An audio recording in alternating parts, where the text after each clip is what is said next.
La TVT au cœur de l'information.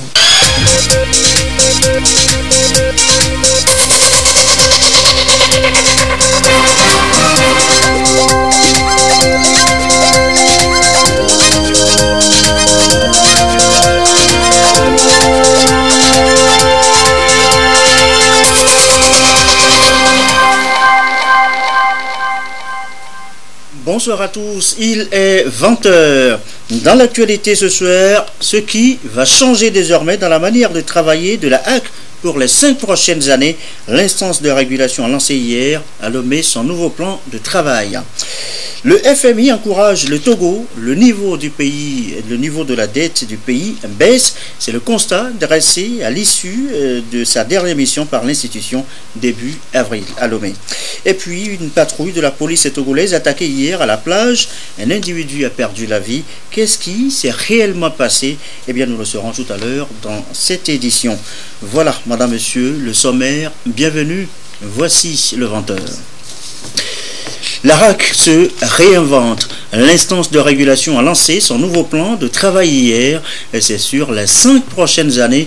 Retour d'abord sur les temps forts de la cérémonie hier avec Edem Sousouko. La HAC, haute autorité de l'audiovisuel et de la communication, se met en phase avec les mutations qui interviennent dans le paysage médiatique. Après 5 mois de concertation, les experts commis par le PNUD ont doté l'institution d'un plan stratégique remis au chef du gouvernement, commissaire Lom Klassou. C'est une boussole qui va désormais orienter les actions de la HAC pour les 5 prochaines années 2019-2023. Cet outil de modernisation de la HAC va lui permettre de jouer pleinement son rôle de régulation en couvrant toute l'étendue du territoire national et en œuvrant au respect du code d'éthique et de déontologie par les organes de presse. Ce plan stratégique, premier du genre dans la vie de l'institution, définit le cadre de planification, de programmation et de budgétisation de la HAC. Il est structuré en 5 axes. Le premier axe consiste à consolider le développement institutionnel par une restructuration de la HAC qui prend en compte la réorganisation des cadres administratifs et financiers. Le deuxième axe vise à consolider la régulation par la couverture du territoire national, par la décentralisation des services de la HAC, déclinée en antennes régionales pour améliorer sa capacité réelle. Le troisième axe a pour objet de consolider les cadres d'exercice et les capacités des professionnels et gestionnaires des médias, la communication et la publicité. Le quatrième axe vise à améliorer le cadre interrelationnel avec les acteurs du secteur des médias et de la communication. Enfin, le cinquième et dernier axe a pour objet d'améliorer l'image de marque et renforcer la notoriété institutionnelle de la HAC. Le PNUD, qui a accompagné l'élaboration du plan stratégique de la HAC, s'engage également à soutenir sa mise en œuvre qui nécessite 3,5 milliards de francs CFA. Pour le coordonnateur du système des Nations Unies au Togo, un espace médiatique assaini contribue à la promotion de la culture de paix. Dans un contexte international de plus en plus marqué par les discours incitant à la violence, à la haine et au mépris de l'autre, réussir la régulation de la communication, c'est bien sûr semer les graines de la paix à travers la promotion des valeurs de tolérance et de responsabilité dans la jouissance des libertés individuelles. Ce plan apparaît donc comme la première pierre d'un nouveau processus au cours duquel l'institution mettra en place diverses initiatives innovantes propices à la liberté d'expression et de presse. Pour le Premier ministre commissaire Lom Klassou, la liberté de presse renforce la démocratie et l'état de droit. Établir des institutions stables, créer des conditions d'un progrès économique partagé, accroître le bien-être de nos populations en consolidant la bonne gouvernance, la justice sociale et la paix sont pour nous autant de défis face auxquels le journaliste ne doit pas rester en marge. C'est pour cette raison que je me réjouis de l'initiative de la HAC de se doter d'un cadre d'action pour les 5 prochaines années afin de se donner les moyens de faire des médias et de ceux qui animent ce secteur de véritables acteurs de développement. Faut-il le rappeler, la liberté de la presse et de la communication est un ciment de l'efficacité de l'action publique dès lors qu'elle est exercée avec professionnalisme, responsabilité, conscience, objectivité et neutralité. Le gouvernement apprécie la planification des activités autour de 5 principaux axes en tant que priorité transversale. C'est particulièrement le cas de l'axe 2 relatif à la décentralisation des services de la HAC en vue de permettre à cette institution d'assurer une couverture nationale dans la réalisation de sa mission, surtout au moment où le Togo s'apprête activement à organiser les élections locales et promouvoir ainsi la démocratie et le développement à la base. Il en est de même pour l'axe 3, qui, lui, est centré sur la formation des acteurs de la presse et de la communication, avec pour point d'orgue la culture des valeurs que sont la compétence et la responsabilité. Le chef du gouvernement a également précisé que le Togo a toujours encouragé une presse libre et plurielle, basée sur le respect des lois, du code de l'éthique et de la déontologie. Le plan stratégique est donc l'une des actions concrètes de l'institution aux côtés du gouvernement dans son processus de réforme en termes de mobilisation des médias pour la vulgarisation du plan national de développement PND. Et on vient de l'entendre, les principaux axes de ce plan stratégique décliné tout à l'heure. Mais question ce soir, qu'est-ce qui va désormais changer dans la manière de travailler de la haute autorité de l'audiovisuel et de la communication? Les innovations de ce plan stratégique, Augustin Kossi. C'est la boussole qui va désormais orienter les actions de la HAC au Togo en matière de régulation du paysage médiatique pour les 5 prochaines années. Le plan stratégique de sa modernisation restructure l'institution pour lui permettre de jouer pleinement son rôle de gardien de la liberté de presse. Il fait un diagnostic de l'état des lieux et prend en compte les enjeux et défis de la convergence. Les thèmes de référence du PNUD nous ont demandé d'abord de faire le diagnostic, c'est-à-dire faire un état des lieux qui permet de voir que la HAC n'est pas une institution qui est reconnue comme elle devrait l'être. Ensuite, l'exercice de sa mission est limité à Lomé et à environ. Troisième faiblesse que nous avons notée, c'est que le paysage médiatique du Togo est bipolarisé et allié. Et la nécessité que la HAC soit reconnue comme ce qu'elle est, une institution constitutionnelle chargée de la régulation des médias, c'est-à-dire de l'arbitrage entre les pôles de pouvoir et les médias. Le plan stratégique fait donc de la HAC un organe institutionnel qui arbitre le monde des médias au Togo. Ceci à travers l'amélioration des relations de la HAC avec le secteur médiatique et des conditions de vie et de travail des professionnels de la presse. Il intègre les notions du respect de la dignité de la personne humaine, du pluralisme de l'information, de la protection des mineurs et de la promotion de la femme. Pour faire face à ce constat, nous avons proposé 5 axes. Le premier axe est relatif à la consolidation du développement institutionnel. La HAC telle qu'elle existe aujourd'hui du point de vue organisationnel, structurel, a besoin d'être un peu reliftée pour que ses capacités administratives et financières soient améliorées. Ensuite, c'est important quand même que la régulation ne s'arrête pas à Lomé. Les médias couvrent l'étendue du territoire national, donc la HAC doit être étendue dans les 5 régions. Nous avons proposé que le cadre d'accès et le cadre d'exercice de la profession de journaliste, de gestionnaire de médias, de technicien de publicité, de responsable de communication soit amélioré aussi. Parce que ce n'est pas parce que quelqu'un est un bon journaliste qu'il est nécessairement un bon gestionnaire d'entreprise de presse.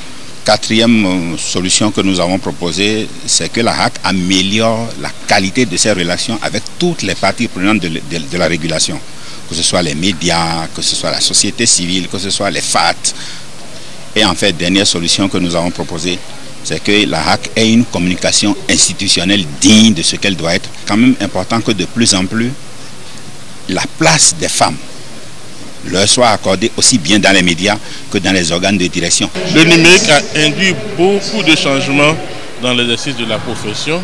Le numérique a virtualisé la diffusion, c'est-à-dire qu'aujourd'hui, on n'a plus besoin forcément d'un émetteur fixe, reconnaissable par la présence des antennes pour passer de l'information. Avec le support virtuel qu'est Internet, il est possible de passer l'information. Donc nous avons le développement des médias en ligne. Nous avons aussi la numérisation de la diffusion hertzienne qui intervient à travers la TNT. Donc nous étions contraints de nous adapter à ces nouvelles réalités-là. C'est donc un nouveau départ vers la régulation du secteur de la communication adapté aux nouveaux services et à l'évolution technologique. Mais ceci devra passer d'abord par une prise de conscience de tous les acteurs, l'appropriation des innovations introduites pour une presse libre et responsable au Togo. Soigner son écriture, prendre encore plus soin des actes de naissance, par exemple des enfants. Le ministre Boupessi demande partout aux agents d'état civil plus d'efforts à la modernisation. L'étape de Kara et le récit de Nestor Mouzou. Les défaillances constatées dans le fonctionnement de l'état civil au Togo préoccupent le gouvernement. Des mesures sont en voie d'être prises pour améliorer ce fonctionnement. C'est dans cet esprit que le ministre de l'administration territoriale, de la décentralisation et des collectivités locales a entrepris une tournée dans les chefs-lieux de région du pays pour échanger avec les acteurs impliqués dans l'établissement des actes d'état civil. Le ministre Payadouba Boupessi et les membres du comité technique sur l'état civil qui l'accompagnent sont ici à l'étape de la région de la Kara. Nous sommes là pour recueillir les avis, les propositions pour améliorer notre système d'état civil. Nous le faisons suite à la mise en place par le chef de l'État du comité technique sur l'état civil. Ce comité technique, les membres ont été nommés, installés et le gouvernement a même recruté un expert international pour les appuyer. Et donc, pour travailler, ils veulent rencontrer les acteurs à la base. Nous sommes là parce que nous sommes la tutelle avec le ministère de la Justice, la sécurité, même la santé. Donc nous les accompagnons pour qu'ensemble nous puissions écouter les acteurs à la base, recueillir les avis et donc à l'issue de cela, il y aura un projet qui sera soumis à l'examen du gouvernement. Et peut-être que cela engendrera de modifier la loi sur l'état civil au Togo. Mais nous attendons d'abord les résultats de l'étude avant que le gouvernement ne se prononce. L'acte de naissance, l'acte de mariage, l'acte de décès et le livret de famille sont les principaux documents qui sont établis à l'état civil. En mettant en place le comité technique sur l'état civil, le gouvernement entend assainir ce domaine pour parvenir à un état civil de qualité au Togo.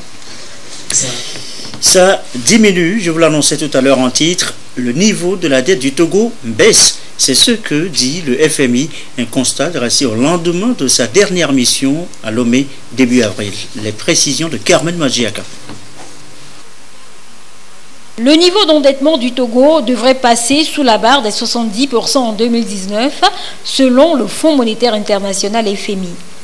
Au cours d'un décryptage de la situation économique du Togo, la mission du FMI ayant séjourné ces derniers jours à Lomé a affirmé que le budget du Togo s'est conformé aux critères de convergence macroéconomique de l'UEMOA, c'est-à-dire un déficit budgétaire inférieur à 3% du PIB. Nous pensons que on peut s'attendre à ce que l'investissement privé se substitue à l'investissement public pour garder le niveau total de l'investissement dans l'économie inchangé ou même aller en augmentant et éviter que la dette publique ne va pas en accroissement. La réduction de la dette est l'illustration concrète des bonnes performances réalisées par le Togo sur le plan économique. À fin 2016, la dette publique était de plus de 80%. Cette baisse significative est l'aboutissement de la volonté du gouvernement d'inverser la tendance haussière de sa dette publique. Nous poursuivrons notre engagement et nos efforts pour apurer la dette intérieure, notamment commerciale. Et en 2018, il faut le souligner, 65 milliards ont été levés pour apurer, disons, la dette commerciale du Togo. Tout ceci, c'est pour encourager le secteur privé et, disons, lui donner tous les moyens. Il y aura, disons, moins de dettes. Et donc, ça nous permet de mettre en œuvre une politique d'endettement soutenable. Pour maintenir le cap, le Togo doit poursuivre les réformes en cours et celles qui devraient être convenues pour être mises en œuvre dans le cadre du Plan national de développement PND 2018-2022. Dédouaner son véhicule ou toute autre marchandise en ligne, c'est effectif, vous le savez, au Togo depuis 2014. Aujourd'hui, le processus est encore très avancé. En quoi consiste le dédouanement en ligne, ses avantages, les étapes du processus? Eh bien, c'est dans ce dossier de la rédaction, dossier signé Augustin Kossi. Sur toute la ligne de la procédure de dédouanement, progressivement le papier est remplacé par le numérique. On parle alors de la dématérialisation, de la déclaration au bon enlevé ou au bon de sortie du port autonome de Lomé. Tout est en version électronique. D'abord la déclaration. Vous pouvez avoir un bordereau, vous faites un remplissage, vous joignez les papiers, vous vous déplacez au bureau du port, vous faites la déclaration. On vous délivre un bordereau, vous allez à la banque payer. On vous donne une facture avec un tampon, vous revenez au port, on vous met un bon enlevé et vous allez dans le dernier service pour prendre un bon de sortie avant d'aller prendre votre marchandise. Aujourd'hui, vous faites une déclaration en ligne. Donc, vous ne remplissez pas un papier, vous avez un formulaire en ligne, vous remplissez. Il faut, pour un port compétitif, accélérer les procédures. Et les procédures douanières doivent contribuer, si la célérité augmente, à augmenter la compétitivité du port. Le processus a débuté depuis 2014. Dans les différentes institutions bancaires partenaires, le paiement en ligne est effectif. Toutes les étapes de dédouanement des marchandises ont subi cette transformation numérique.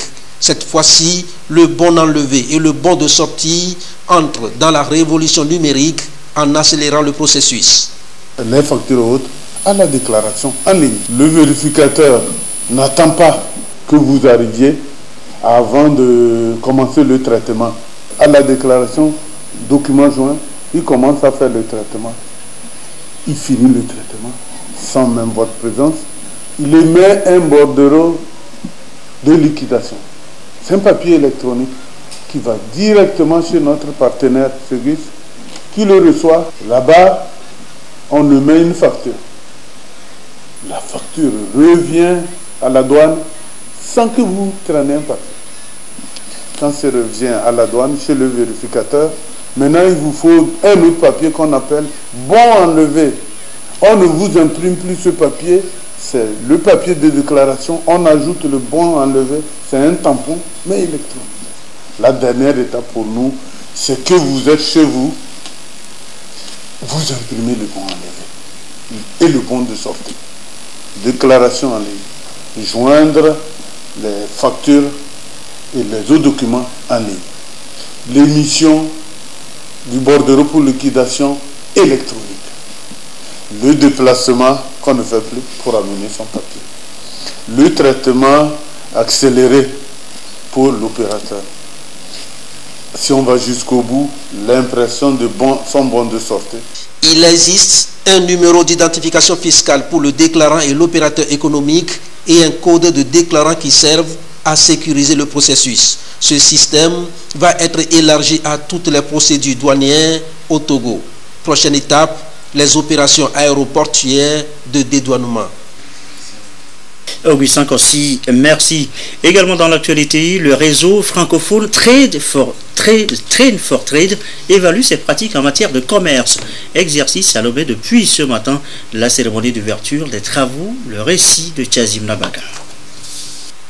Merci pour votre évaluation. Faciliter la mutualisation des expériences et des compétences entre ports, c'est le leitmotiv de la réunion annuelle de coordination du réseau francophone du programme Train for Trade. Pour cette 21e session, c'est le même exercice au programme. Nous procédons à l'issue de 2 ou 3 ans d'activité dans le réseau Train for Trade. Nous procédons à une évaluation. Nous demandons à tous les ports de nous dire les difficultés qu'ils ont eues, comment ça marche les formations à travers le réseau. Donc en somme, c'est une évaluation du programme. Ainsi donc, le modèle de gestion de 7 ports de pays francophones d'Afrique de l'Ouest, du Centre et des Caraïbes feront l'objet d'évaluation avec à la clé des formations pour harmoniser les bonnes pratiques. On a vu que les cadres de la plupart des pays sont bien formés, vont à l'étranger, mais les gens juste en dessous qui sont en charge des opérations, souvent n'ont pas accès à ces formations et restent cloisonnés dans leur pays ou dans la sous-région. Donc l'idée, c'était de faire passer les compétences des cadres supérieurs vers les cadres moyens. C'est depuis 2002 que le Togo bénéficie de cette formation. Le programme a renforcé les capacités de 118 agents du port autonome de Lomé, dont 22 femmes. Il s'agit d'une exigence pour le Togo qui ambitionne dans le plan national de développement de se positionner comme un hub logistique de premier ordre dans la sous-région d'ici à l'horizon 2022 en misant sur le port autonome de Lomé. L'idée, c'est que les gens ont suivi un cours de plus de 240 heures, donc en gros une année de licence, puis ils ont présenté un mémoire pour améliorer quelque chose dans le port ou dans la communauté portuaire, parce qu'il n'y a pas que les agents du port, il y a aussi les gens de la communauté portuaire à Lomé, et essayer d'améliorer les choses comme ça. Ce qu'on peut voir à Lomé, c'est que le port s'est développé de façon exponentielle entre, si je prends même il y a ne serait-ce que 5 ans et maintenant, le port fait 3 fois plus de trafic qu'il y a 5 ans. Donc pour que ça fonctionne, il faut bien sûr des infrastructures, mais il faut aussi des gens capables de gérer cette explosion de marchandises. Plus de 80% des échanges internationaux se font par voie maritime et l'efficacité des ports a un impact direct sur le volume des échanges, les coûts des produits et donc la compétitivité des entreprises. Voilà pourquoi le directeur général du port autonome de Lomé, le contre-amiral Fogan Adegnon, a salué ce programme francophone Train for Trade qui contribue à renforcer les compétences du personnel du port. Le directeur de cabinet représentant le ministre des Infrastructures et des Transports a souligné les efforts des plus hautes autorités togolaises dans la modernisation du port autonome de Lomé à travers le partenariat public-privé. Il a réaffirmé la volonté du gouvernement togolais à soutenir cette formation de la conférence des Nations Unies sur le commerce et le développement. Être un juriste de banque, qu'est-ce qu'on y gagne? La fonction de juriste de banque est revisitée depuis ce matin à Lomé à l'initiative de l'Association des juristes de banque en Afrique. Le démarrage des travaux ce matin, Aïcha Zebrou, Carmen Madziakapo. Ils sont ceux qui assurent l'ingénierie juridique dans les banques et établissements financiers africaines. Ils sont venus de 12 pays de l'Afrique occidentale et centrale pour prendre part aux 17e journées annuelles des juristes de banque d'Afrique. Ensemble, ils vont réfléchir sur les réglementations bancaires en lien avec les réglementations du droit commun. Au niveau des banques, il y a ce phénomène que vous connaissez certainement, le problème de l'insécurité juridique et judiciaire dans l'environnement dans lequel les banquiers évoluent en Afrique. Et lorsque on réfléchit, on se rend compte que cette insécurité provient notamment de textes qui régissent les activités des banques.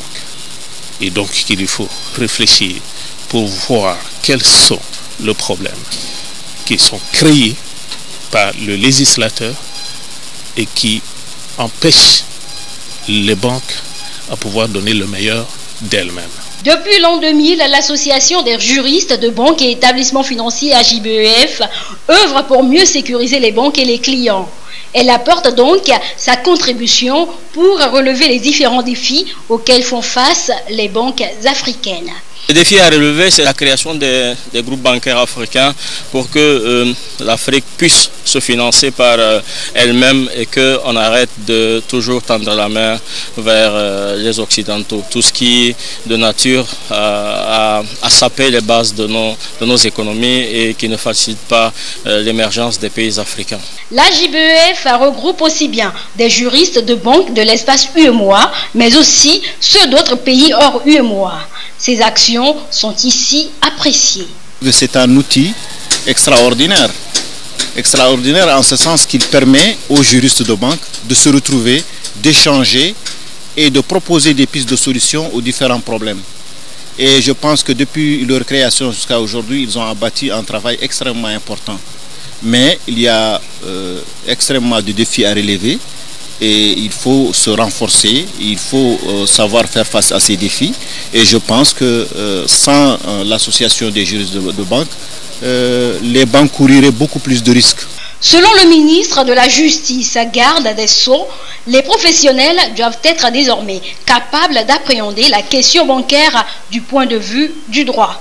Vous accédez à l'une des actions importantes de mon département ministériel qui se propose de rencontrer le monde de la finance et de la banque pour partager quelques préoccupations du moment concernant, entre autres, les infractions à l'épargne publique, la cybercriminalité, la protection des données personnelles des clients et du citoyen.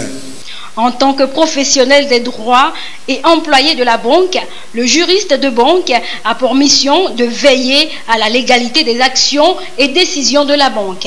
Il doit défendre les intérêts de la banque et être en mesure de guider les responsables des banques dans la prise des décisions. Ils sont formés pour former d'autres à leur tour. Ils sont en tout 50 stagiaires à démarrer ce matin cette session de formation au métier de l'énergie. La cérémonie d'ouverture, Mabel Fiano, Robert Kotogui avec Sandra Ziabi. D'ici à 2030, le gouvernement togolais projette l'électrification de tout le Togo par tous les systèmes électriques, y compris l'énergie solaire.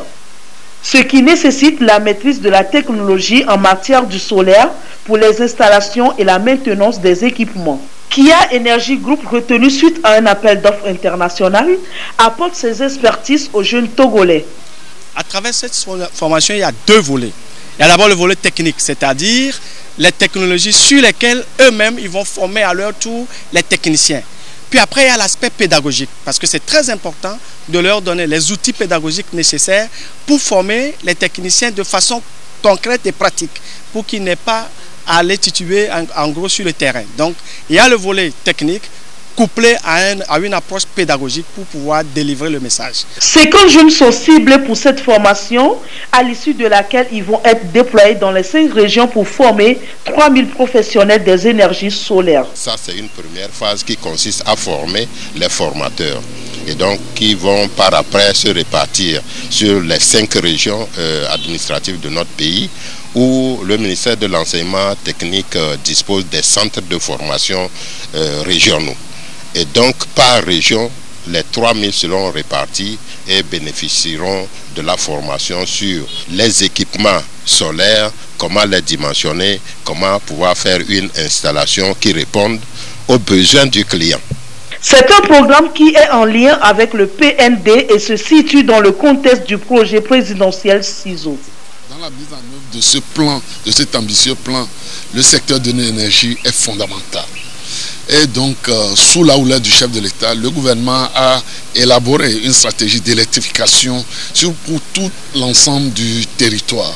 Et cette stratégie est basée sur l'utilisation de toutes les solutions d'électrification, y compris l'utilisation des équipements solaires pour la fourniture de l'énergie. La fourniture de l'énergie à base de sources d'énergie renouvelables sont un nouveau métier. Donc, ça demande une formation et le gouvernement a décidé alors de mettre une académie pour pouvoir former les jeunes à ce métier. La visite des ministres au centre Kia Energy Group marque officiellement l'ouverture de la session de formation des formateurs prévue pour durer 2 semaines. Après la formation, 5 académies solaires seront créées pour former désormais des techniciens locaux dans le domaine des énergies renouvelables. C'était hier, aux alentours de 22 h. Une patrouille de la police à la plage est tombée sur 3 individus armés. L'un d'eux a trouvé la mort dans l'attaque. Qu'est-ce qui s'est réellement passé? Eh bien, voici le récit de Lucassi.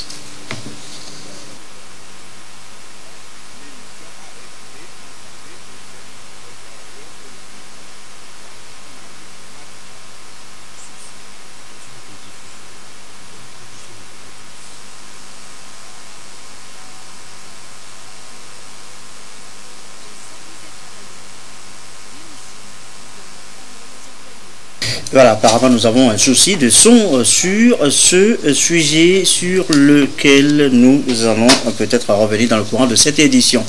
Ça va être un moment de détente. L'Université de Lomé a lancé sa semaine culturelle. C'est jusqu'au 17 avril prochain. Voici l'agenda avec Gérald Laboudjou.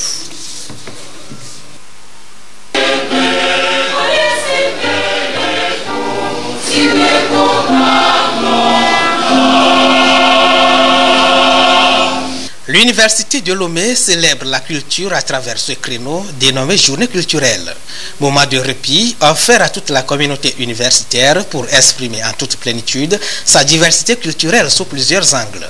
Conférences débat, célébration des réussites scientifiques de l'Université de Lomé, projection de films organisés par l'Institut des sciences de l'information, de la communication et des arts ISICA, concerts géants, spectacles du rire, Festival des arts, contes autour du feu, des journées portes ouvertes, activités sportives, Zumba et tournois de l'intégration entre la police universitaire et les étudiants autour de l'élément fédérateur, le ballon rond.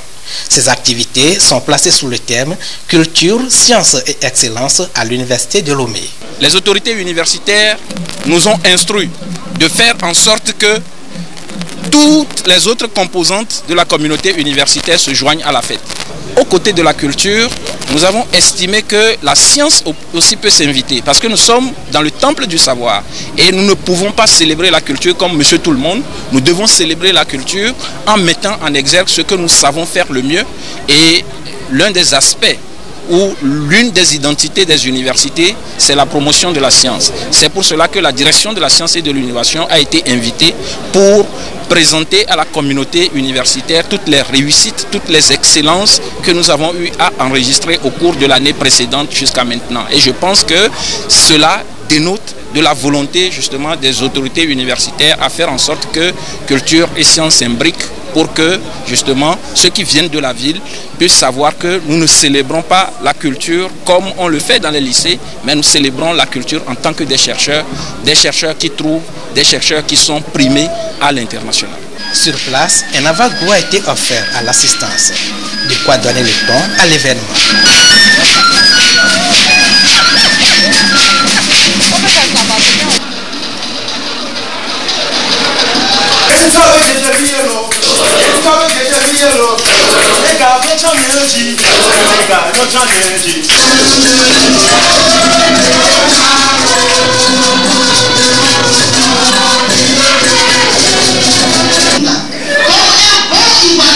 Il est rentré dans son bouquet. J'ai appelé la main française, on a voulu le dénoncer là-bas.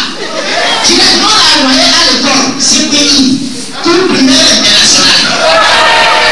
Des mets traditionnels à base de produits locaux présentés par les femmes de l'Université de Lomé ont été dégustés.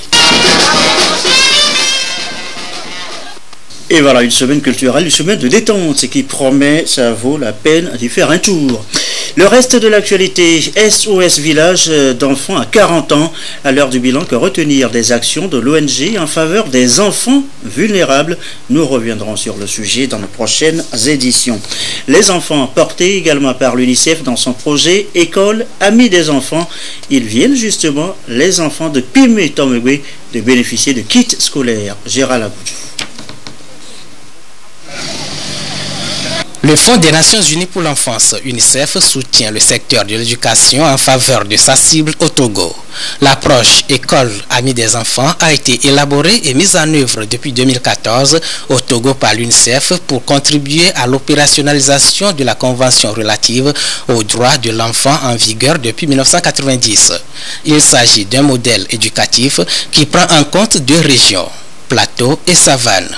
La campagne de la stratégie École Amie des enfants pour le compte de cette année est lancée ici à l'école primaire publique de Pimetomigbe dans le Cloto. Remise de kits scolaires aux apprenants et du matériel didactique au corps enseignant. L'UNICEF nous a aidés dans la construction du bâtiment scolaire, surtout le jardin. Et aussi nous ont aidés aussi à suivre les formations sur le TPA, tutorat, CVC et autres formations également. Effectivement, il y avait un besoin exprimé dans l'établissement. Parce que nos enfants qui viennent à l'école n'ont pas de sac d'écolier. Et nous aussi, on manque de documents pour le travail. Je suis très heureux. Et puis, je passe par ce biais pour remercier d'abord l'UNICEF et tous les partenaires de l'éducation. Cela va droit au cœur. Nous les remercions beaucoup. Que Dieu les bénisse. À travers ce don d'une valeur de 168 628 000 francs CFA, l'UNICEF entend contribuer au renforcement de la qualité de l'éducation dans 544 établissements scolaires dans les régions des plateaux et des savanes. Ceci à travers 3 points prioritaires définis par l'institution. Cette approche est une stratégie qui permet à ce qu'il y ait une gestion participative de l'école à travers les 3 acteurs principaux, à savoir, d'une part, les parents d'élèves et la communauté, deuxièmement, le corps enseignant et bien sûr les inspecteurs et tout le corps enseignant, et troisièmement, les élèves eux-mêmes. Et donc le message est clair, il faut que la qualité de l'enseignement soit améliorée le plus possible pour que les enfants de demain du Togo soient des enfants éduqués avec la qualité requise et deviennent des citoyens responsables pour bâtir l'avenir du Togo. Le directeur de cabinet, Komla Amessiamenou, représentant le ministre des enseignements primaires et secondaires, a exprimé la satisfaction du gouvernement à l'UNICEF. Il a exhorté les bénéficiaires à un bon usage du matériel pour que l'éducation de qualité pour tous, facteur de développement prôné par le chef de l'État, soit une réalité au Togo.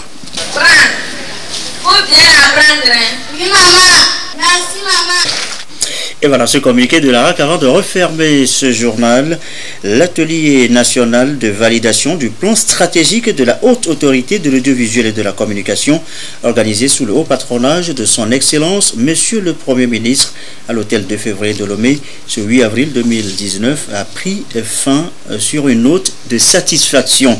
Les travaux de cet atelier qui ont connu la participation des représentants d'institutions nationales et internationales, d'associations professionnelles nationales et internationales, ainsi que des instances de régulation des médias du Bénin et du Burkina Faso ont été clôturés par le Premier ministre, M. Komi Selom Klassou, qui a reçu solennellement le document final.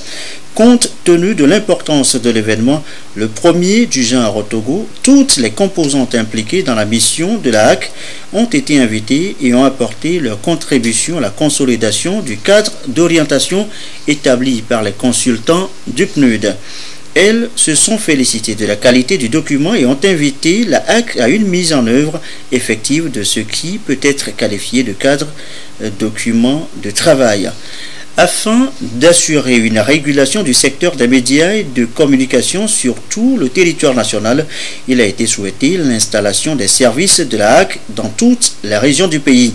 Face aux enjeux et défis de la convergence et soucieuse d'assurer une régulation du secteur de la communication qui soit adaptée aux nouveaux services, les instances de régulation sœurs du Bénin et du Burkina Faso ainsi que d'autres parties prenantes ont souhaité l'adoption de principes communs relatifs au respect de la dignité de la personne humaine, du pluralisme de l'information, de la protection des mineurs et de la promotion de la femme. Les parties prenantes ont par ailleurs émis les vœux de voir les tests législatifs et réglementaires régissant les médias et la communication au Togo adaptée à l'évolution technologique, ce qui faciliterait la mission de régulation de la HAC dans un environnement médiatique ouvert et propice à la consolidation de la liberté de presse au Togo. Le plan stratégique de la HAC, servant désormais de boussole, annonce un nouveau départ de la HAC. Communiqué donc de la HAC signé donc par son président Pita Lumani Telou. Voilà, ceci referme ce journal. Merci à vous qui nous suivez ce soir à Pime Tomegbe dans le Cloto et comme d'habitude toujours fidèlement. Très belle soirée.